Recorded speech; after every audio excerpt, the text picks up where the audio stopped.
There's a growing interest in traditional plant medicines, such as a potent tea from the Amazon.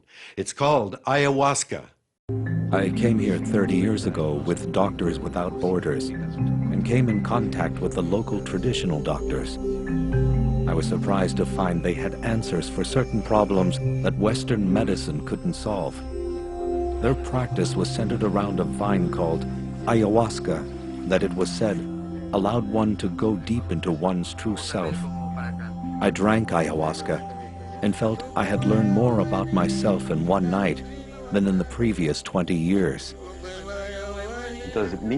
My interest was to see if I, trained as a Western medical doctor in a very academic background, would be able to actually access this world that the shamans told me about. For over 25 years, Mabit has worked hand in hand with traditional healers like Umberto Piawahi and continues to learn from them today. His work is part of a shift going on in global medical circles. After centuries of being labeled as primitive, traditional medicines are slowly regaining academic and institutional acceptance. Dr. Maté now knows what kind of difference ayahuasca can make in the lives of those treated with it in the proper environment.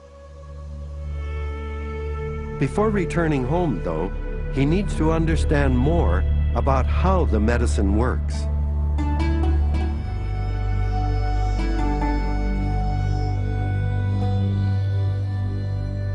The most important research into the neurochemistry of ayahuasca has been done over the past decade in Spain at the University Hospital of São Paulo in Barcelona. Dr. Jordi Riba has studied the medicine's effects on the human body and mind. What really struck me was that they appeared very calm.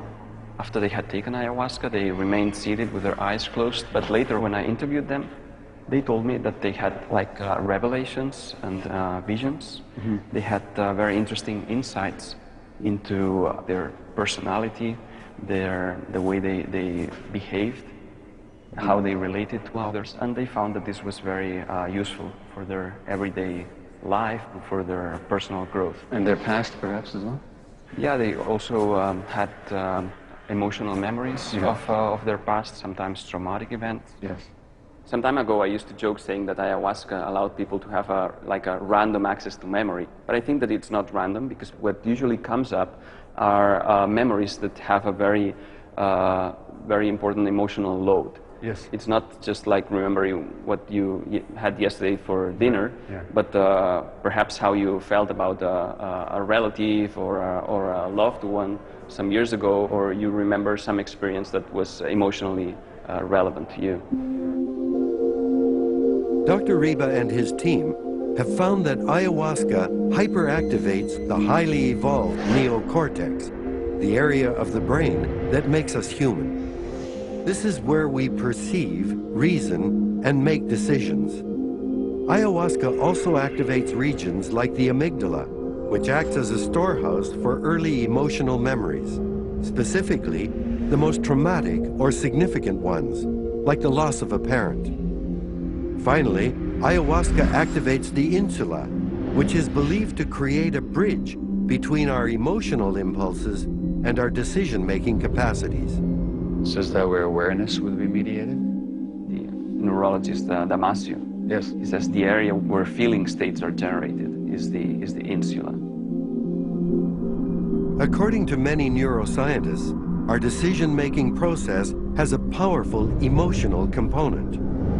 When any stimulus enters the brain tries to understand it based on previous experiences. In early life, powerful or traumatic events create an imprint on the brain, a pattern. This pattern is like a shortcut, activated every time we face a similar situation. For example, if we were once attacked by a dog, our brain might harbor a set of these pathways that associate that dog with all dogs, making us fear them in general. We might even react adversely to a distant bark. Repeated Repeated events cause these neural patterns to reinforce their connections, binding them with protein and building them up like scar tissue. If this is how these traumas are rooted in our brains, how does ayahuasca affect those ingrained patterns? Ayahuasca hyperactivates the entire brain region where we store and process emotional memory, often uncovering long-forgotten memories. This hyperactivation enables the conscious part of the new brain to temporarily override previously entrenched patterns, allowing new connections to be made. Dogs, for example, may no longer be feared as these new connections are created and memories re-evaluated. In field studies, ayahuasca users typically describe having emerged with new perspectives on past experiences and deeply rooted patterns of behavior.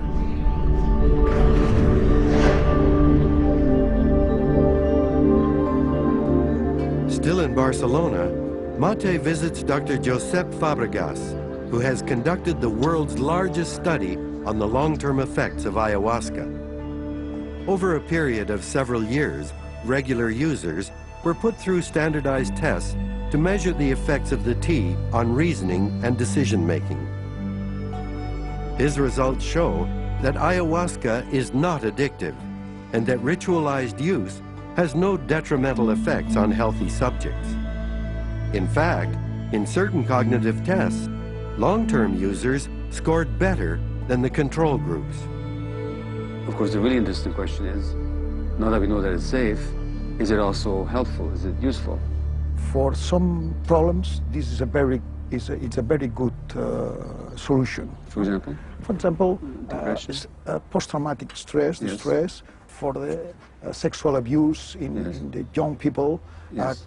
Sometimes the psychiatry is not a solution for this, but only right. change the symptom. But right. with ayahuasca, you have the possibility, the capacity to revive this situation with the same feeling and the same pain, but with the capacity to change this situation. And this is a very it's a treasure. In a safe environment. Yes, yes. Most of addiction is about post-traumatic stress. It's a self-medication. So personally, I can see that it works, and I can also see why it works. But proving it to colleagues, that's another question entirely.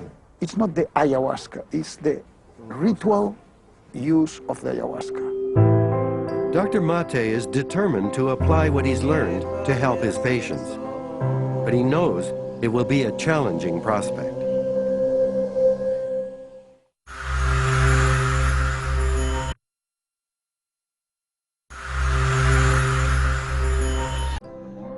Maté continues working with ayahuasca in controlled environments, treating addictions, illnesses aggravated by stress, as well as people's unresolved emotional histories.